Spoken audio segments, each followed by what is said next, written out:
Hi hello welcome to care lessons. ഒരു part drawing എങ്ങനെ solve ബോക്സിൽ വരയ്ക്കാമെന്ന് നോക്കാം.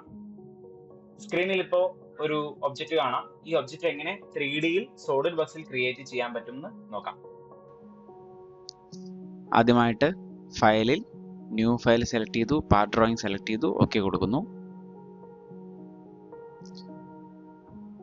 യൂണിറ്റ് MMGS ആയിരിക്കണം.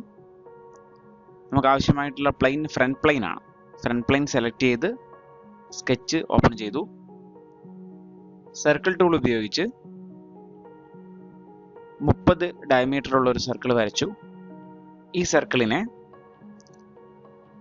ഓഫ്സെറ്റ് എൻറ്റിറ്റീസ് എന്നൊരു ടൂൾ ഉണ്ട്, അത് ഉപയോഗിച്ചിട്ട് 8 mm പുറത്തേക്ക് ഓഫ്സെറ്റ് ചെയ്യുന്നു.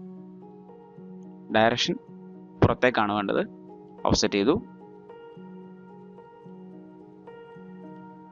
ലൈൻ ടൂൾ ഉപയോഗിച്ച് രണ്ട് സർക്കിളിനും അക്രോസ് ആയിട്ട് ഒരു ലൈൻ വരച്ചു. ട്രിം എൻറ്റിറ്റീസ് ഉപയോഗിച്ച് സർക്കിളിന്റെ മുകളെ ഭാഗം കട്ട് ചെയ്ത് കളഞ്ഞു.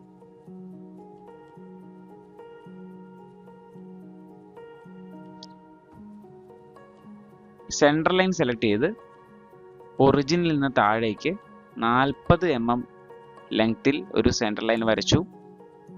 ഈ സെൻട്രൽ ലൈനിനെ ഓഫ്സെറ്റ് എൻറ്റിറ്റീസ് ടൂൾ ഉപയോഗിച്ച് 5 mm രണ്ട് ഡയറക്ഷനിലും ബൈ ഡയറക്ഷൻ ഓൺ ചെയ്യാം, രണ്ട് ഭാഗത്തേക്കുമായിട്ട് ഓഫ്സെറ്റ് ചെയ്തു.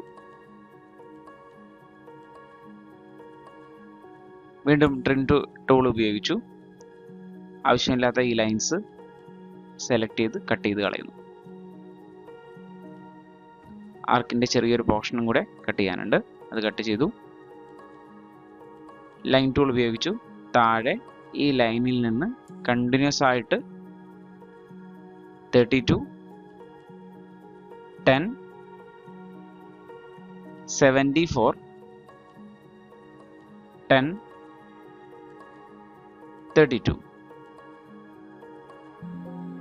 വരച്ച് കംപ്ലീറ്റ് ചെയ്തു. ഫസ്റ്റ് സ്കെച്ച് കംപ്ലീറ്റ് ആയിട്ടുണ്ട്. സ്കെച്ച് എക്സിറ്റ് ചെയ്യുന്നു. ഐസോമെട്രിക് വ്യൂയിലേക്ക് ചേഞ്ച് ചെയ്യുന്നു. ഫീച്ചർ ടാബിൽ എക്സ്ട്രൂഡ് ബോസ് ബേസ് ടൂൾ ഉപയോഗിച്ച് സ്കെച്ച് 1നെ 50 mm എക്സ്ട്രൂഡ് ചെയ്യുന്നു.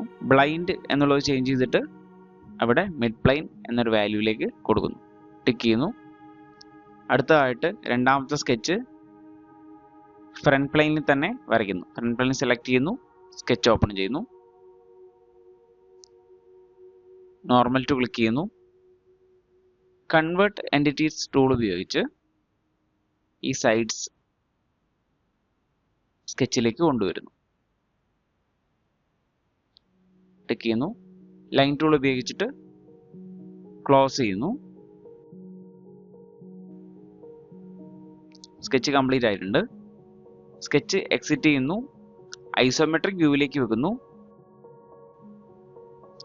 സ്കെച്ചിനെ ഫീച്ചേഴ്സ് ടാബിൽ എക്സ്ട്രൂഡഡ് ബോസ് ബേസ് ടൂൾ ഉപയോഗിച്ച് എക്സ്ട്രൂഡ് ചെയ്യുന്നു. 10 mm ആണ് എക്സ്ട്രൂഡ് ചെയ്യേണ്ടത്. ബ്ലൈൻഡ് എന്നുള്ളൊരു ഓപ്ഷൻ മാറ്റി മിഡ് പ്ലെയിൻ എന്നതിലേക്ക് മാറ്റുന്നു. ടിക്ക് ചെയ്യുന്നു.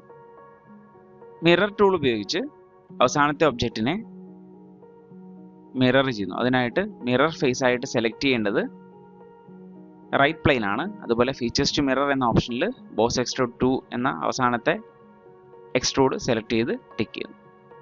ഇപ്പോൾ ഡ്രോയിങ് കംപ്ലീറ്റ് ആയിട്ടുണ്ട്. Thank you.